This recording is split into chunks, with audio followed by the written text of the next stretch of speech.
Buenas noches para todos. Gracias por estar acá. Ciertamente, todo un placer. Que el Señor siga bendiciéndoles grandemente.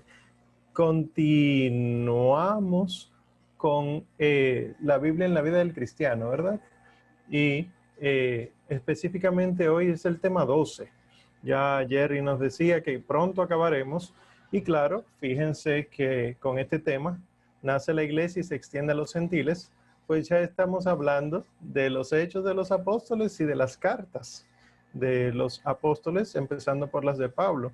O sea que realmente sí, estamos con la ayuda de Dios terminando la Sagrada Escritura. Sí quiero recordar rápidamente que si ustedes han visto, en cuanto a historia, hay una continuidad. O sea, es una gran historia. Nosotros normalmente lo rompemos, la partimos la historia en dos, Antiguo y Nuevo Testamento, pero realmente lo que es antiguo es el testamento, no la historia. ¿Qué quiere decir testamento? Alianza. La antigua alianza es lo que dejamos en el Antiguo Testamento y la nueva alianza en el Nuevo Testamento, que la vimos que es por la sangre del Señor. Lo escuchamos cada vez que estamos en la Santa Misa, que el reverendo padre o el obispo dicen sangre de la alianza nueva y eterna. O sea, sangre del Nuevo Testamento, del Nuevo y Eterno Testamento. No hay más testamentos después del Nuevo Testamento y vimos que la vida del Señor Jesucristo pues culmina aquí en la tierra con su ascenso. Nosotros, no sé si a ustedes les había llamado la atención, pero nosotros vemos que el Antiguo Testamento está lleno de reyes, profetas, sacerdotes, y por eso entonces por nuestro bautismo obtenemos el ser reyes, profetas y sacerdotes. Los profetas, el último que vemos es San Juan el Bautista, sin embargo los apóstoles profetizaban y al día de hoy por la acción del Espíritu sigue la profecía. El sacerdocio pues es sumamente obvio porque lo tenemos de carácter ministerial, es decir, el orden sacerdotal, pero también lo tenemos de carácter bautismal, o sea, el sacerdocio de los fieles. Sin embargo, el del reinado a veces no es tan obvio porque sobre todo hemos ido renunciando a conceptos propios de la monarquía para adoptar conceptos democráticos, de socialdemocracia, etc. Sin embargo, les recuerdo, la iglesia no es democracia, la iglesia es monarquía, porque así la instituyó nuestro Señor Jesucristo y el Papa reina. Nosotros decimos en el lenguaje cotidiano de la iglesia que el Papa reinante es el Papa Francisco, y porque él sigue siendo a manera de rey el príncipe de los apóstoles, el vicario de nuestro Señor Jesucristo, y decimos de los obispos que son los príncipes de la iglesia, y por eso entonces la casa del obispo no se llama casa del obispo, sino el palacio episcopal, sea así una casa en cuanto a definiciones nuevas, pero se llama palacio episcopal. ¿Por qué les digo todo esto del reinado? Pues miren lo que dice los Hechos de los Apóstoles, iniciando sobre todo con el ascenso de nuestro Señor Jesucristo. Mientras estaba comiendo con ellos, les ordenó: no os ausentéis de Jerusalén, sino aguardad la promesa del Padre que oísteis de mí. Porque Juan bautizó con agua, pero vosotros seréis bautizados en el Espíritu Santo dentro de pocos días. Y miren esto impresionante. Los que estaban reunidos le preguntaron: Señor, ¿es en este momento cuando vas a restablecer el reino de Israel? Hago una pausa, porque ustedes recordarán que en Cristo es que se cumple la promesa al rey David. Del linaje de David, que es rey, entonces Cristo tiene que reinar. Y la pregunta era válida. Tanto hablas del reino, Señor, que queremos ver el reino cumplido. Y él decía que es como una semilla de mostaza y que es una perla preciosa. Sin embargo, no es la perla, la parábola no se queda en la perla. El reino es como una perla pero logra que el que lo conoce venda todo lo que tiene. O sea, hay un cambio. Y ellos le preguntan, ¿es en este momento cuando vas a restablecer el reino de Israel? Y él les contestó, a vosotros no os toca conocer el tiempo y el momento que ha fijado el Padre con su autoridad, sino que recibiréis la fuerza del Espíritu Santo que vendrá sobre vosotros y seréis mis testigos en Jerusalén, en toda Judea y Samaria y hasta los confines de la tierra. Dos cosas hay que resaltar aquí, además de lo del reino. El Señor les dice que a ellos no les toca saber el momento, pero que ellos serán testigos de él. ¿Qué es testigo? Recuerden que todo el Nuevo Testamento y el Antiguo también fue escrito en griego. Las versiones que tenemos son griegas. La del Antiguo Testamento, la versión de los 70, y el Nuevo Testamento, bueno, pues escrito en griego. Y Lucas escribió en griego los Hechos de los Apóstoles, y la palabra testigo en griego se dice mártir. El Señor le está diciendo, ustedes serán mis mártires en Jerusalén, en Judea y Samaria y hasta los confines de la tierra. Pero empezaba en Jerusalén. Y lo segundo que quiero resaltar es esto último que dije. Empieza en Jerusalén, sigue en Judea y Samaria y termina en los confines de la tierra. El Señor acaba de establecer un itinerario. Y si ustedes leen los Hechos de los Apóstoles, verán que este itinerario se cumple al pie de la letra. ¿Qué tenemos que entender de todo esto? El Catecismo dice en el numeral 1546, Cristo, sumo sacerdote y único mediador, ha hecho de la Iglesia un reino de sacerdotes para su Dios y Padre. Toda la comunidad de los creyentes es como tal sacerdotal. Los fieles ejercen su sacerdocio bautismal a través de su participación cada uno según su vocación propia en la misión de Cristo, sacerdote, profeta y rey. Por los sacramentos del bautismo y la confirmación, los fieles son consagrados para ser un sacerdocio santo. Nosotros somos sacerdotes todos, pero no te quedes solamente en el yo soy sacerdote, sino que la iglesia es sacerdotisa sería, ¿verdad? Es sacerdote toda. Todos nosotros podemos ofrecer nuestros cuerpos como hostias vivas, dice San Pedro, agradables a Dios, porque todos nosotros también somos piedras vivas en la edificación del reino. Por lo tanto, por ser sacerdotes, podemos ser testigos. ¿Qué está diciendo Marco? El sacerdote es el que ofrece algo, el que hace una ofrenda que agrada a Dios, para que Dios entonces, agradado, no nos destruya como merecen nuestros pecados, ¿verdad?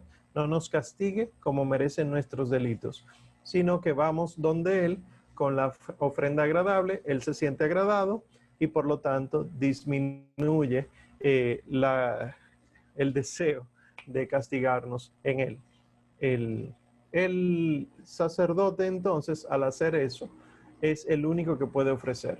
Pues yo puedo ofrecer mi vida mártir por ser sacerdote. Y nos convertimos en lo que el Señor Jesucristo dijo. Nadie me quita la vida, sino que yo la entrego libremente. El mártir no es al que matan, sino el que entrega su vida en defensa de la fe. Y ahí entonces se convierte en mártir. Por lo tanto, cualquier muerto por su fe no necesariamente es mártir. Ya después pudiéramos hablar más de eso.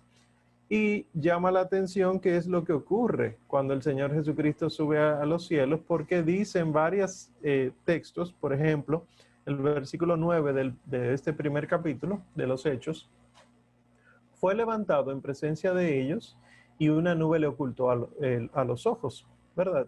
Ellos no vieron lo que estaba ocurriendo. Sin embargo, el Evangelio según San Marcos dice, fue elevado al cielo y se sentó a la diestra de Dios. Marcos sí describe lo que ocurrió, que luego en los Hechos de los Apóstoles lo describe San Esteban, el primer mártir, que Cristo se sienta a la derecha de Dios, y eso fue profetizado. El rey David había escrito un salmo diciendo: oráculo del Señor a mi Señor, siéntate a mi diestra hasta que yo haga de tus enemigos el estrado de tus pies. O sea que, ¿cuándo serán los enemigos del Señor vencidos definitivamente? Se venció la muerte, pero todos los enemigos serán vencidos en el juicio final.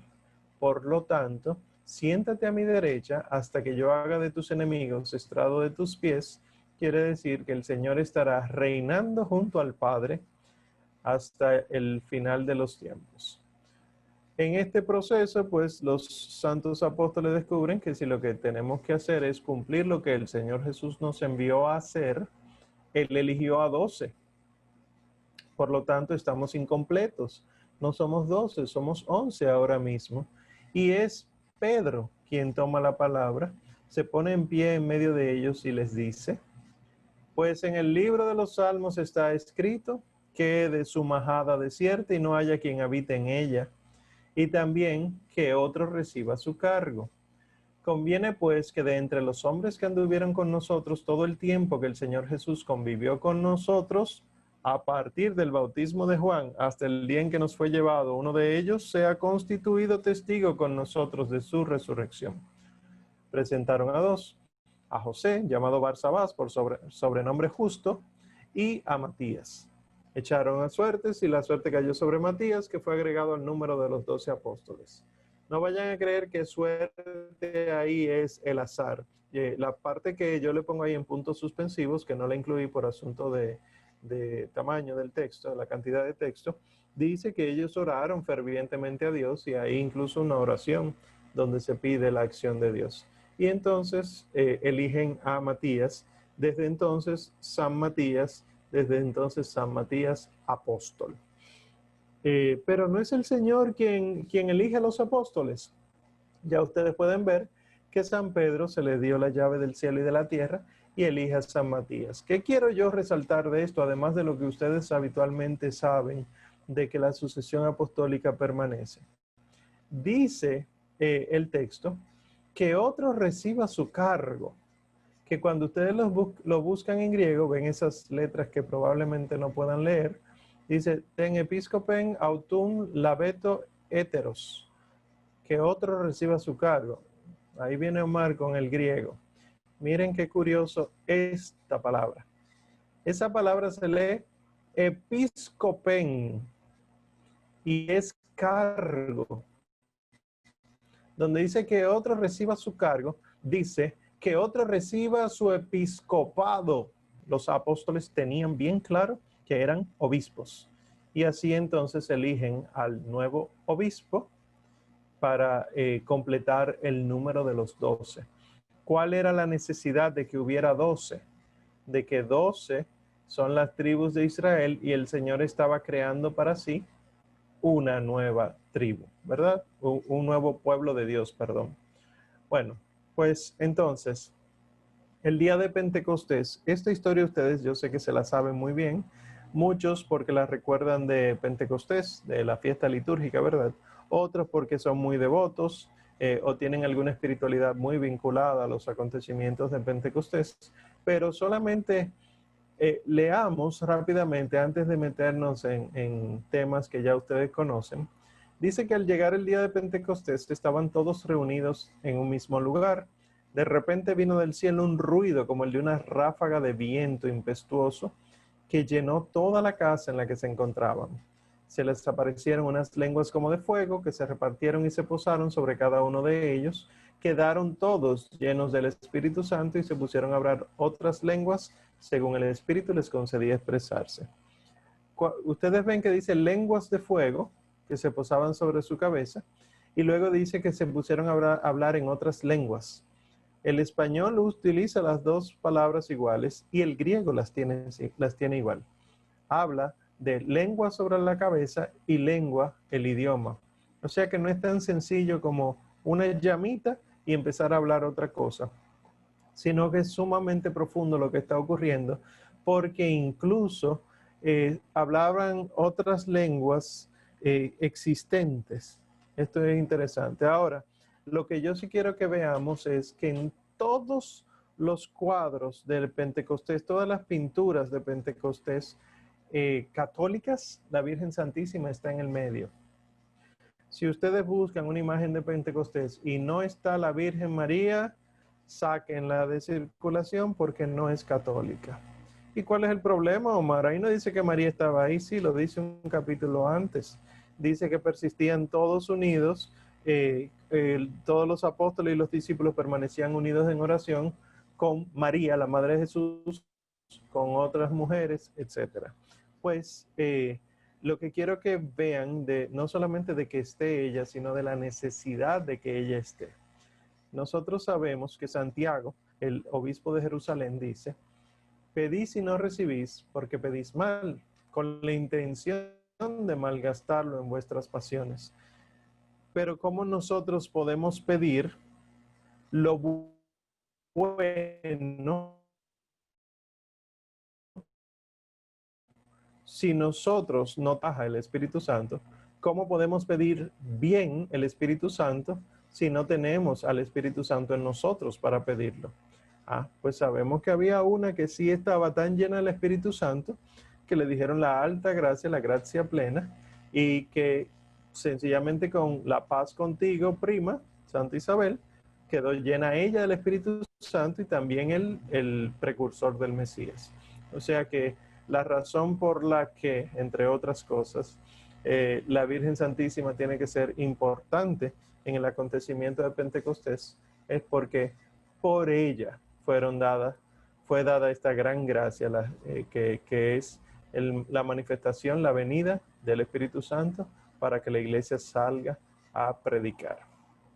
Entonces, ¿qué se resalta de esta primera comunidad? La autoridad de San Pedro. El Catecismo de la Iglesia Católica nos dice que el reino de los cielos ha sido inaugurado en la tierra por Cristo. Oigan eso, el reino de los cielos se ha inaugurado en la tierra. Se manifiesta a los hombres en las palabras, en las obras y en la presencia de Cristo. Pero Cristo subió a los cielos y está sentado a la derecha del Padre. Entonces dice, la iglesia es el germen y el comienzo de este reino. Sus llaves son confiadas a Pedro. El reino de los cielos aquí en la tierra es la iglesia, que todavía aquí somos pecadores, aunque hay santos entre nosotros, pero que cuando llegue a la manifestación definitiva en el cielo será enteramente santa. Por lo tanto, allá en el cielo será enteramente el reinado de Cristo para la iglesia. Aquí en la tierra entonces empieza el reinado a manifestarse a través de la iglesia. Y San Pedro es el que tiene las llaves en sus manos, porque así nuestro Señor Jesucristo quiso dárselas. Que sí es importantísimo. ¿Cómo sabemos que Él es tan lleno de autoridad? El primer anuncio de la fe, el primer querigma, lo hace San Pedro, Hechos 2 del 14 al 36. La primera iniciación litúrgica, o sea, los primeros bautismos, los hace Pedro por la invitación que él hace después de la predicación. Hechos 2 del 37 al 41. El primer milagro de curación que hace la iglesia, o sea, una vez ya Cristo ha ascendido a los cielos, el primer milagro que hace la iglesia lo hace a través de Pedro en Hechos 3 del 1 al 8. La administración de los bienes de la primera comunidad también lo hace Pedro. O sea, que todo el mundo ponía las cosas a los pies de los apóstoles, pero en el único pasaje donde se dice un apóstol específico en ese momento es San Pedro. Hechos 5 del 1 al 11. Y la presidencia del Concilio de Jerusalén.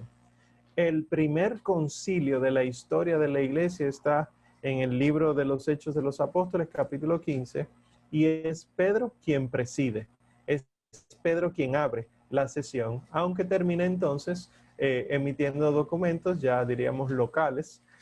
Hay incluso una carta conclusiva que es propio de los concilios, pero es Pedro quien preside el concilio.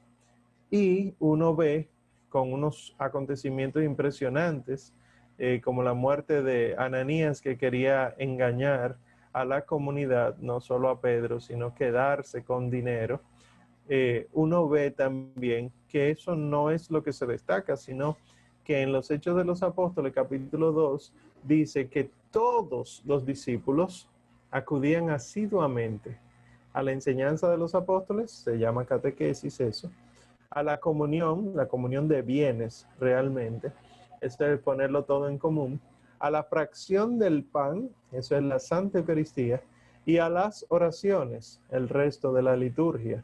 Ahora mismo pudiéramos decir liturgia de las horas, pero fíjense que hay un orden, hay unas bases en las cuales se apoya la primera comunidad, que no es cualquier cosa, sino que incluso dentro de la liturgia lo que se destaca es la fracción del pan, que los bienes lo tenían en común y que las oraciones incluso las dirigían los apóstoles, además de que ellos enseñaban. O sea que estas primeras comunidades estaban basadas o estaban fundamentadas alrededor de los 12, y eran los 12 los que se encargaban de ir creando. Por eso y otras razones decimos que nuestra iglesia es una santa católica y apostólica. Apostólica porque está cimentada en las enseñanzas de los apóstoles. Nadie, absolutamente nadie puede conocer a nuestro Señor Jesucristo de manera correcta si no es por lo que los apóstoles enseñaron de Él. Porque el Señor, aunque se rodeaba de muchas personas a quienes les explicaba las parábolas, con quienes compartía la mesa, a quienes se le manifestaba de manera especialísima, eran los 12. Y a los 12 se le dio entonces la autoridad de enseñar quién es Él, por palabra, luego por escrito y sobre todo con el testimonio. Cualquier comunidad que quiera conocer un Cristo que no sea el que la iglesia enseña, sino algo, entre comillas, supuestamente nuevo, entonces ese cristiano se ha alejado del verdadero Cristo, porque es que no hay manera de conocer a Cristo sin los apóstoles. Y la fracción del pan, bueno, pues ya habíamos hablado la semana pasada sobre la importancia de Cristo, cómo Él se manifiesta en el camino de Maús, cómo Él se manifiesta en la cruz, cómo Él hace la manifestación a través del pan, que es Eucaristía. El pan, diría uno de los primeros mártires apologistas, San Justino, que es el pan eucaristizado. Utiliza él esa palabra, porque en griego eucharistiam lo que significa es acción de gracias. Pues bueno, el ministerio empieza en Jerusalén. Y en Jerusalén es que ellos hacen todo esto que nosotros hemos ido escuchando hasta ahora en este encuentro. En Jerusalén, esa ciudad santa, recuerden que es la ciudad de David, recuerden que ahí fue que se construyó el templo, recuerden que ahí es que residía el arca de la alianza, recuerden que ahí fue que el Señor entró glorioso, y recuerden que en esa misma ciudad, en sus afueras, pero en la ciudad, termina siendo crucificado. Y el Señor le dice, no se alejen de Jerusalén, pero también recuerden que ellos eran todos de Galilea. O sea que era al norte, ese pequeño lago que ven arriba, ese es el mar de Tiberíades o mar de Galilea, y ahí era que ellos ejercían, nuestro Señor Jesucristo ejercía su ministerio, y ellos antes de ser llamados por el Señor, ahí era que vivían y trabajaban. Entonces terminan todos llegando a Jerusalén por la vida y sobre todo la pasión y muerte del Señor, se quedan en Jerusalén a pedido del Señor. Sin embargo, una de las primeras cosas que hacen es ir a Sebaste. Sebaste es de la zona de Samaria. Entonces, pasa con Felipe, que iba a Samaria y les predicaba a Cristo. Luego entonces dice que volvieron a Jerusalén evangelizando muchos pueblos samaritanos. O sea que ellos estaban en Jerusalén y luego pasaron a Samaria, o Samaria, cualquiera de los dos es correcto decirlo. Y luego entonces se dirigieron a Judea, pero de camino a Judea ocurre el famoso acontecimiento de que el diácono Felipe es arrebatado por el Espíritu Santo y llevado al desierto, donde se encuentra con el eunuco de la reina Candace. Marcha hacia el mediodía por el camino que baja de Jerusalén a Gaza. Entonces luego de ese acontecimiento viajan de Jerusalén al oeste, y en Lida Pedro visita muchas comunidades y conoce mucha gente ya, porque ya habían evangelizado todo eso en otro momento. Y de Lida entonces suben a Jope. Jope, ahí es donde ocurre la resurrección de Tabitá, una de las discípulas del Señor. Jope ahora se llama Jaffa. Todo eso es muy visitado ahora. Y después de Jope entonces suben a Cesarea, Cesarea Marítima, donde está el famoso Cornelio, que también recibe un milagro de parte de ellos. Fíjense que el recorrido es justamente como el Señor les dijo: serán mis testigos en Jerusalén, Samaria, Judea y los confines del mundo. Entonces aquí faltan los confines del mundo. Ya tenemos Jerusalén, Samaria y Judea. Entonces los confines del mundo es lo que nosotros vamos a ver a continuación, pero el Señor tiene que llamar a alguien específico para eso, y es el famoso Saulo. Nosotros sabemos que los hechos describen que mientras le apedreaban, Esteban hacía la invocación: Señor Jesús, recibe mi espíritu. Después dobló las rodillas y dijo con fuerte voz: Señor, no les tengas en cuenta este pecado. Y diciendo esto, se durmió. Pero Lucas agrega que Saulo aprobaba su muerte. Una cosa que quizá les interese mucho cuando hagan su lectura del capítulo 7, de la muerte de Esteban, además de saber que es el primer mártir, y ustedes lo ven en esa imagen que les pongo vestido de diácono, sepan que lo que hace Lucas es un paralelo con la pasión del Señor. O sea, Esteban hace las mismas cosas y dice las mismas palabras que dijo el Señor en la cruz. Lo único que termina siendo lapidado, ¿verdad? Muerto por piedras. Pero lo que quería transmitir Lucas era que los mártires de Cristo tienen que vivir como Cristo y por lo tanto tienen que morir como Cristo. Este Saulo era muy peculiar porque Saulo o Saúl lo que significa es pequeño. Saulo no era alguien como muy destacado por nada específico, sino que diríamos sería lo opuesto a lo que uno normalmente buscaría en alguien que viene a hablar del Señor. Entonces, ¿qué pasa? Que Saulo fue a atacar a la iglesia. Pidió cartas para Damasco, esto lo conocen más que yo ustedes, pero solamente quiero resaltar lo siguiente. Él quería perseguir a los cristianos para traerlos amarrados a Jerusalén. En Damasco pidió cartas para eso y, voy a leer: yendo de camino, cuando estaba cerca de Damasco, de repente le rodeó una luz venida del cielo, cayó en tierra y oyó una voz que le decía: Saúl, Saúl, o Saulo, Saulo, ¿por qué me persigues? Él respondió: ¿quién eres, Señor? Y la voz le respondió: yo soy Jesús a quien tú persigues. ¿Quién fue que dijimos, o a quién fue que dijimos que Saulo perseguía? A la iglesia. ¿Y quién le dice la voz que Saulo está persiguiendo? A Jesús. Esto está clarito acá. La iglesia ha estado totalmente clara siempre de que Cristo y la iglesia son lo mismo. Cristo es la cabeza, la iglesia es el cuerpo. Por lo tanto, si Saulo perseguía a la iglesia, estaba persiguiendo a nuestro Señor Jesucristo. Y por eso entonces le sucede lo que le sucede, porque no queda impune el que es malo contra la iglesia, y no queda sin paga el que es bueno con la iglesia. Pero este dato, mírenlo, vayan a sus Biblias y léanlo, porque no está oculto, está ahí. Lo único que los primeros cristianos no dudaban de esto y no habría que aclararlo, sino que todo el mundo lo iba a entender. Ahora es que se ha manipulado y han hecho entender que no es así.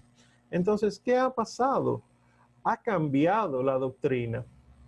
No es que ha cambiado. Nuestro Señor Jesucristo vino a enseñar la fe como debía ser, pero que los judíos no la entendían porque eran tercos. La fe, el Señor Jesucristo dice, yo no vine a eliminar la ley, yo vine a darle cumplimiento.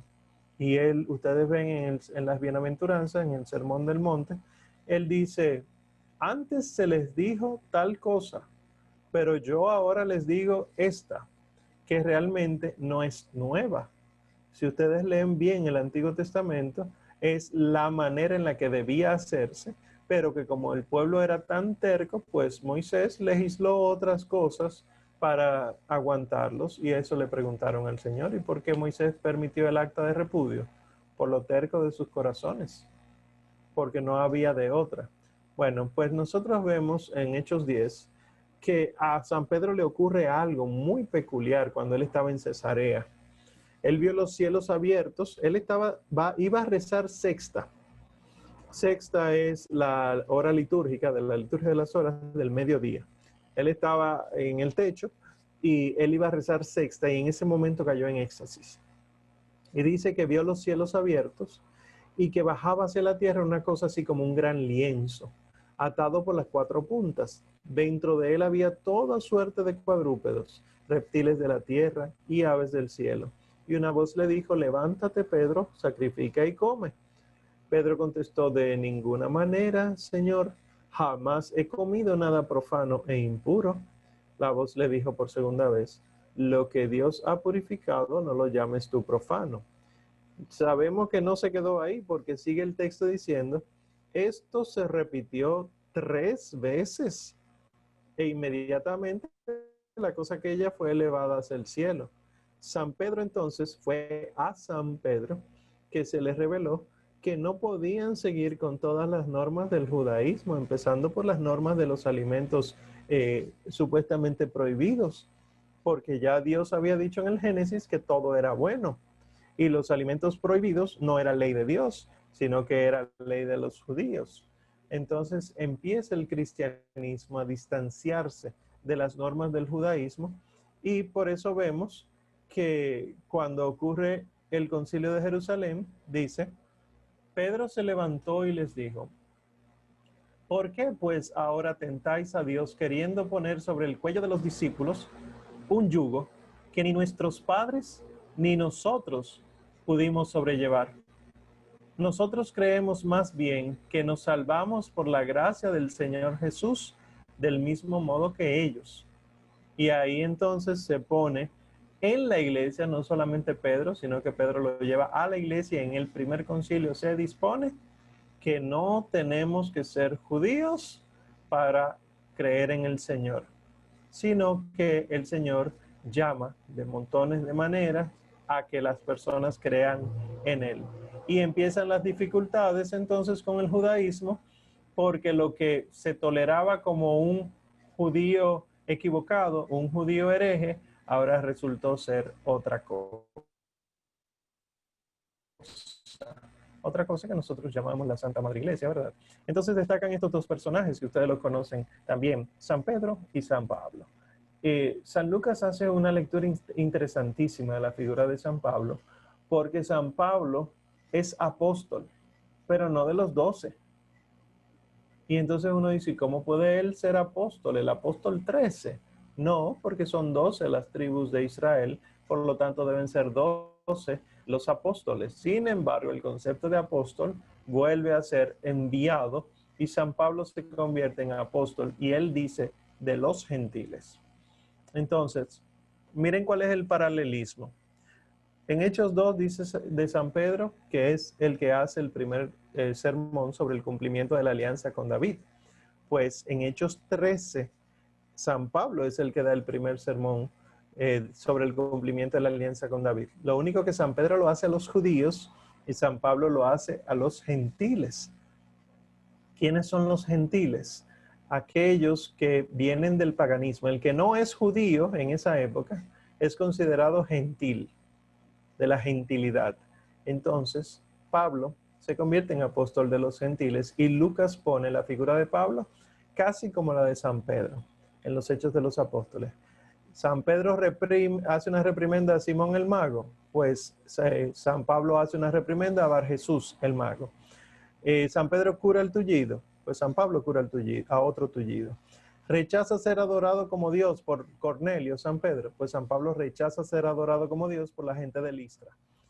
Es rescatado milagrosamente de la cárcel, San Pedro, pues también San Pablo es rescatado milagrosamente de la cárcel. Los enfermos anhelaban ser tocados por la sombra de Pedro, pues los enfermos se sanaban por los pañuelos y los mandiles de San Pablo. Nosotros estamos viendo que constantemente hay una especie de comparación y incluso San Pedro hace una resurrección, una resucitación, perdón, un revivimiento y a Tabitá y San Pablo a Eutico. Yo no sé si ustedes se han fijado que la fiesta de San Pedro y San Pablo se celebran juntas en la Iglesia Católica. No sé si se han fijado que en el Vaticano los apóstoles con Cristo están arriba en la fachada, sin embargo hay dos grandes estatuas enfrente, una de San Pablo y otra de San Pedro. Estos dos grandes apóstoles, que los dos terminan en Roma, muertos, matados, en Roma, son los que el Señor ha elegido para entonces no solamente Jerusalén, Samaria, Judea, sino ir a los confines de la tierra.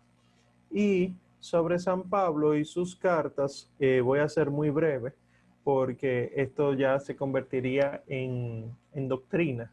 Y a mí no me interesa que se convierta en doctrina, sino que sea Biblia. Está bien. Si ustedes quieren saber más sobre las enseñanzas de Pablo, pues hay muchos lugares, pero nada como leer adecuadamente las cartas de Pablo. ¿Cómo adecuadamente? Si Dios quiere y vivimos la última clase, vamos a tomarla para eso, para explicar cómo debe ser leída la Biblia, cómo debe ser estudiada y cuáles cosas hay que tomar en cuenta. ¿Está bien? Así que solamente quiero quedarme con estas poquitas enseñanzas que les pondré a continuación sobre lo que San Pablo enseña. Porque curiosamente, el que no fue de los 12 fue el que más escribió. Digo curiosamente porque le hubiera correspondido a los 12 explicarnos bien, pero es que no había necesidad de explicar por escrito, sino que solo era tradición oral y algunas cosas quedaron por escrito. Y por ejemplo, de San Pedro tenemos 2 cartas, de Santiago tenemos una carta, de San Judas, también apóstol, tenemos una carta, de San Juan, apóstol, 3 cartas. O sea que nosotros tenemos textos de los 12, pero Pablo fue el que más escribió. San Pablo era ciudadano romano, era hebreo también y era griego. Y además entonces dominaba estos idiomas y por eso entonces tuvo el Señor que llamar a alguien tan preparado que lo odiaba como para convertirlo y así entonces enviarlo a predicar. Primero él es el apóstol de los gentiles. Él dice, era necesario anunciaros a vosotros en primer lugar la palabra de Dios, pero ya que la rechazáis y vosotros mismos no os juzgáis dignos de la vida eterna, mirad que nos volvemos a los gentiles. Eso fue cuando San Pablo dijo, ya no vuelvo a predicar a los judíos, porque los judíos se hacían los tercos, creían que tenían la verdad. Y Pablo dijo, nos vamos para los gentiles. Y se convirtió en apóstol de los gentiles. ¿Qué decía él de la ley? Y quiero resaltar esto porque hay mucha gente que ha manipulado este texto a partir de Martín Lutero y que incluso dentro de la iglesia lo manipula y se atreve a decir que lo importante es lo que hay en el corazón, que no hay que hacer nada para salvarte, ya Cristo te salvó. Cuidado, eso no es lo que enseña la iglesia. Y miren aquí los textos, un texto de Pablo. Él lo que enseñaba era que la ley era el pedagogo. Aquí les voy a leer Gálatas 3. Antes de que llegara la fe, estábamos encerrados bajo la vigilancia de la ley en espera de la fe que debía manifestarse. De manera que la ley ha sido nuestro pedagogo hasta Cristo para ser justificados por la fe. ¿Qué es pedagogo? El pedagogé es el que toma de la mano al niño. Eso es lo que significa pedagogo. Y por lo tanto, el pedagogo es un acompañante del niño. Y Pablo lo que está diciendo es que la ley la teníamos como alguien que nos acompañaba mientras éramos niños en la fe. Pero una vez alcanzamos la adultez, ahí voy a leer lo que dice Pablo, mas una vez llegada la fe, ya no estamos bajo el pedagogo, pues todos sois hijos de Dios por la fe en Cristo Jesús. Él no está diciendo que ya no hay que hacerle caso a la fe, sino que ya no necesitamos, la ley, no necesitamos la ley, no, él lo que está diciendo realmente es que no necesitamos cumplir la ley, sino seguir a Cristo. Y en el seguimiento de Cristo, cumplimos la ley. Eso ya lo había dicho el Señor Jesucristo en otro momento, y el mismo San Pablo lo dice, y San Juan, el que ama, cumple la ley entera.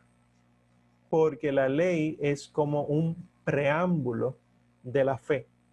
La fe tiene leyes, pero son leyes que te orientan desde el amor, porque Dios es amor.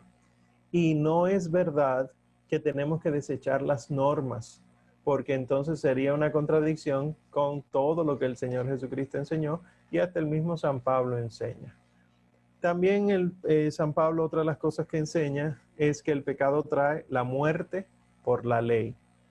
Miren que no está diciendo que la ley es la que mata. Miren Romanos 7. ¿Qué decir entonces? ¿Que la ley es pecado? De ningún modo. El pecado, tomando ocasión por medio del precepto, me sedujo y por él me mató. Así que la ley es santa y santo el precepto y justo y bueno. Pablo lo que está diciendo es que la ley no es mala, pero que cuando yo me dejo seducir por el demonio y cumplo la ley por cumplir la ley, muero. Por ejemplo, la Virgen Santísima ha solicitado, ha pedido que recemos el Santo Rosario constantemente. Si yo rezo el Santo Rosario porque hay que rezarlo, entonces los frutos no son los mismos que si yo, por amor, rezo el Santo Rosario. Y cuando digo eso, digo también el cumplimiento de la palabra de Dios. Cuando nosotros nos acercamos a la Biblia y nos la aprendemos para combatir a alguien, o sea, con mala intención, entonces ya me sedujo el pecado y por lo tanto me mató, aún siendo la palabra de Dios, ¿eh? Sin embargo, Pablo dice, la ley es santa, el precepto es santo, justo, bueno. Por lo tanto, no dejes que el pecado te seduzca para tú utilizarlo de mala manera. Entonces nosotros, por ejemplo, estamos aprendiendo a leer la Biblia en nuestra vida para que la pongamos en práctica desde la caridad. Eso no quiere decir que no la defendamos. Miren que San Pablo tiene una espada en la mano, ¿eh? Hay que defenderla porque es la verdad, pero no aprendérnosla para salir a matar gente, no, para que se conviertan. Lo que salimos a matar es el pecado, la duda, la maldad, pero no la persona. Y por último, la justificación. Este es otro tema. Muchísima gente de influencia protestante, lamentablemente, entiende la justificación como que desde que tú te bautizas, se te pone como una vestimenta blanca y ya Dios no ve tu pecado. Y no es eso. No estamos cubiertos para que Dios no nos vea el pecado. Si fuera así, entonces, Dios no lo puede todo, no lo sabe todo y además estamos en pecado. Y lo que las enseñanzas de Pablo dicen es, aquí les leo Romanos 3, no hay diferencia alguna, todos pecaron y están privados de la gloria de Dios y son justificados por el don de su gracia en virtud de la redención realizada en Cristo Jesús, quien exhibió a Dios como instrumento de propiciación por su propia sangre mediante la fe, para mostrar su justicia, habiendo pasado por alto los pecados cometidos anteriormente en el tiempo de la paciencia de Dios, antes del bautismo, ¿verdad? En orden a mostrar su justicia en tiempo presente, para hacer él justo y justificador del que cree en Jesús. O sea, el que es bautizado pasa a formar parte del grupo de los santos, santos en proceso, ¿verdad? Pero del grupo de los santos. Y esto lo explica el catecismo de la siguiente manera, y con esto acabo. La justificación nos fue merecida por la pasión de Cristo. Nos es concedida mediante el bautismo. Nos conforma con la justicia de Dios que nos hace justos. No es que aparentamos, sino que nos hace justos. Tiene como finalidad la gloria de Dios y de Cristo y el don de la vida eterna. Es la obra más excelente de la misericordia de Dios. Ahora pasemos a sus preguntas e inquietudes.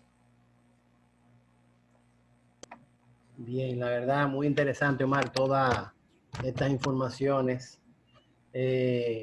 Ahora te entiendo cuando tú me decías que era poco tiempo. Sí. Uno tiene que profundizar en todo eso y realmente entrar en más detalle, pero lo importante es que tú nos estés enseñando el camino, como tú decías. Sí, lo básico. 3 años fácilmente, ¿no? ¿Verdad? El estudio de la Biblia, especialización, son 4 años. 4 años. Sí. Ok. Mira, preguntan que si Pablo era discípulo de Ursulina, que si fue discípulo de Pedro. Bueno, no discípulo, pero sí se dejaba guiar por Pedro porque Pedro era la cabeza de la iglesia. ¿Qué pasó con Pablo? Una vez la conversión en Damasco, él mismo describe en Gálatas que bajó al desierto a manera de retiro y que cuando subió fue a Jerusalén, donde se encontró con Pedro, Santiago y Juan para recibir las últimas enseñanzas de ellos. Y Pedro le dijo: ocúpate de todo lo que has aprendido, pero no olvides a las viudas y a los huérfanos. O sea que hasta Pedro entonces terminó dándole catequesis. Ya.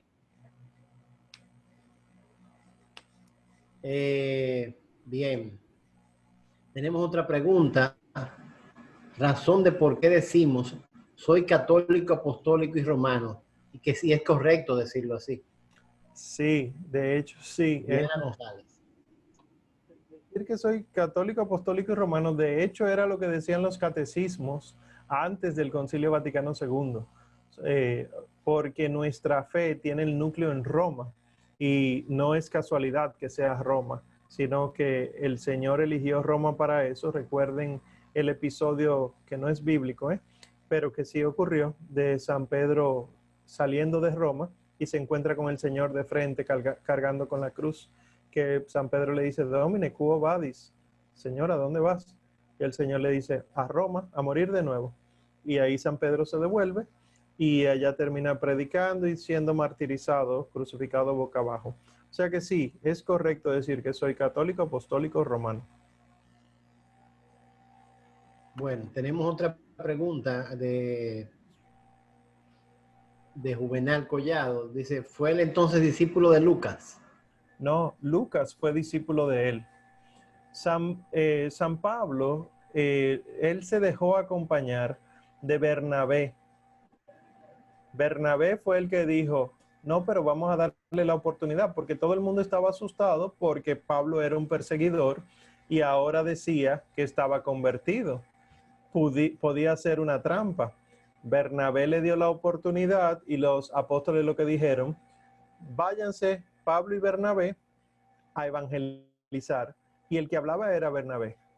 Y Pablo entonces era el que escuchaba y veía cómo se evangelizaba.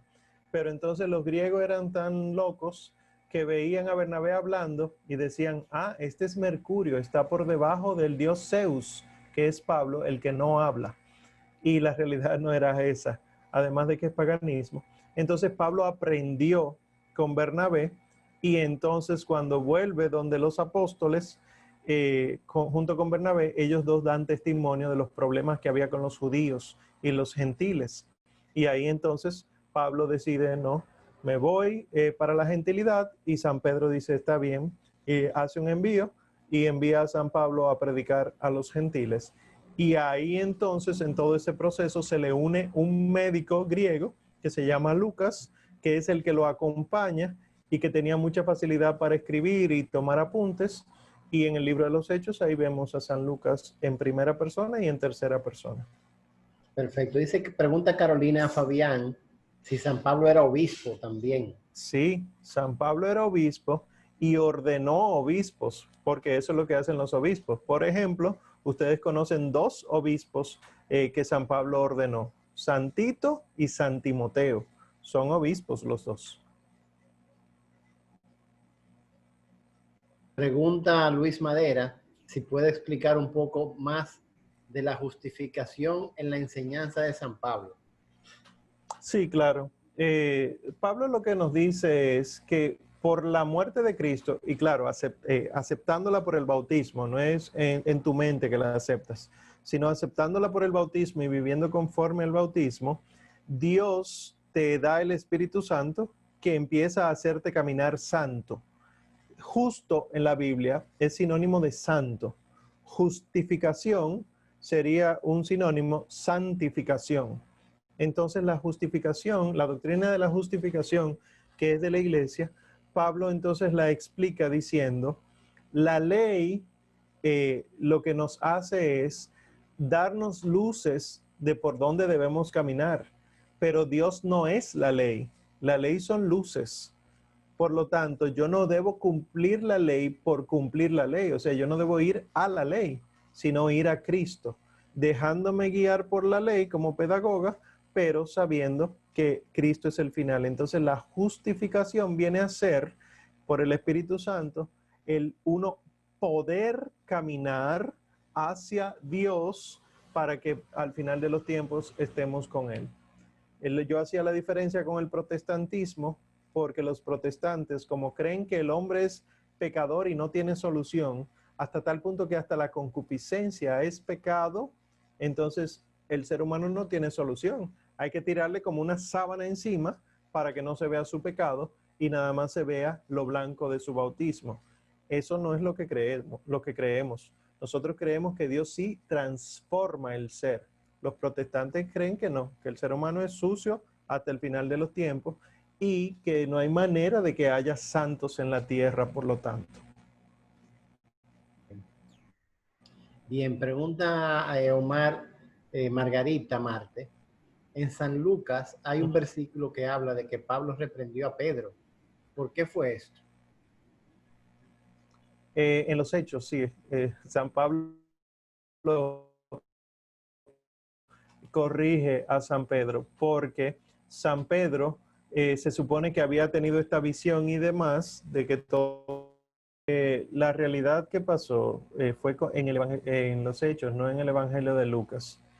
Y fue que se portaba mal con respecto de los judíos y los gentiles. O sea, los judíos que eran cristianos, los que venían del judaísmo, San Pedro no comía nada, nada que estaba prohibido. Y entonces San Pablo se le acercó y le dijo, pero ven acá, no se supone que todo animal es puro. Eso no fue lo que te revelaron. Entonces tú tienes una doble moral, porque tú vienes con los judíos de una manera, con los gentiles de otra manera. Entonces sí, hubo esa corrección. Bueno, Justin pregunta algo respecto a eso mismo de San Pablo. Okay. Dice Lisette, ¿por qué se separa Pablo de Bernabé? ¿Fue una especie de rechazo a Marcos? Sí, eso es muy curioso. Eso está ahí en el capítulo 15 de los Hechos de los Apóstoles.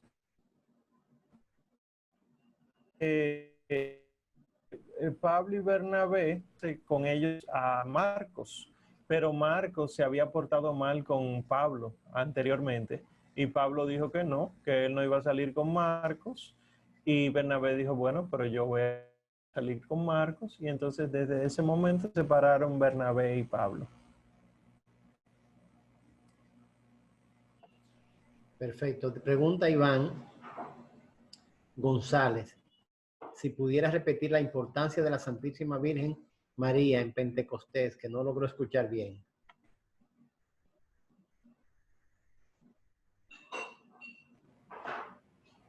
Ahí el Espíritu Santo no viene, claro, esta lectura espiritual, ¿verdad? Porque es enviado por Dios, pero la única persona presente en ese momento que podía pedir perfectamente el Espíritu Santo era la Virgen María, porque ella no tenía pecado. Así que ella solamente tenía que pedir y venía el Espíritu Santo.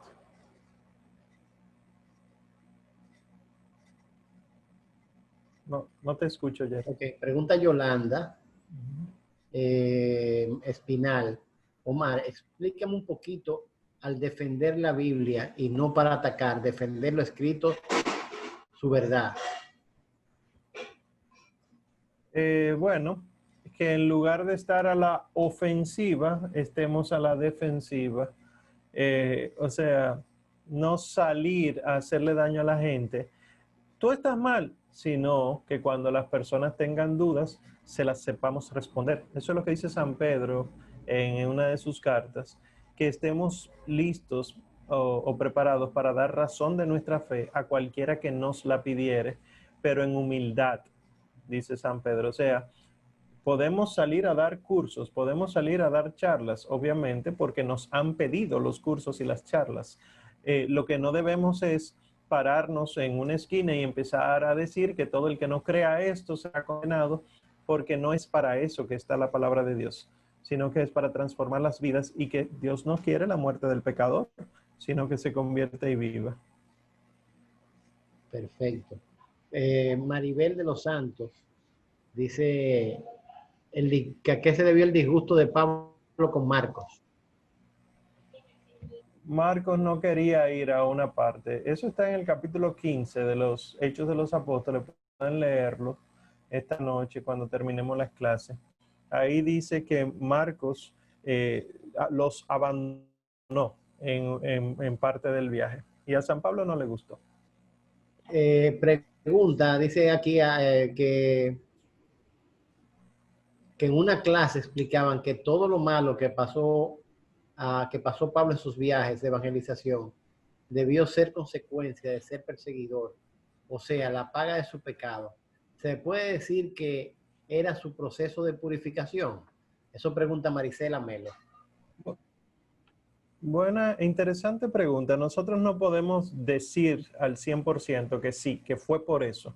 Ahora, haciendo una lectura espiritual, sabemos que los santos pasan por procesos de purificación, porque todo el mundo, todo ser, toda persona humana tiene que purificarse antes de ver a Dios. Entonces, se purifica aquí en la tierra o se purifica en el purgatorio, en el más allá. San Pablo sí le tocó purificarse de muchas cosas por sus pecados anteriores. Eso lo sabremos al final de los tiempos. Pregunta, no pregunta, no. Te pide Rosami, la antigua, que por favor le repita el número de la cita de Hechos de los Apóstoles para leerla. El capítulo 15. En capítulo 15 de Hechos de los Apóstoles. Gracias a Dios, hoy todo el mundo empezamos antes de las 9 realmente, pero cumplimos con las preguntas de todo el mundo, gracias a Dios. Qué bueno que la gente... Ay, perdón, mira, Soriana López. No entendí la referencia de Santiago 4:3 en Pentecostés. Yo me imagino que el reverendo padre José Luis Sedano les aclarará mucho más sobre Mariología. Lo que estaba diciendo era que Santiago nos explica que nadie en pecado recibe cosas correctamente porque pide mal. Nosotros no sabemos pedir porque pedimos mal, pedimos desde nuestra ignorancia de la fe. Entonces yo lo que decía era que si los apóstoles, que sí estaban bautizados, que sí estaban confirmados, que habían comulgado, etcétera, pero no se veían libres de pecado. Entonces, ¿quién podía pedir perfectamente la presencia del Espíritu Santo para que descendiera?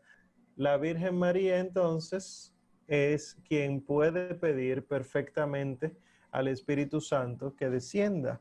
¿Y porque no conoció pecado? Y así entonces, como ella fue vaso espiritual para la encarnación del Hijo de Dios, también se convierte en vaso de la iglesia para la venida del Espíritu Santo.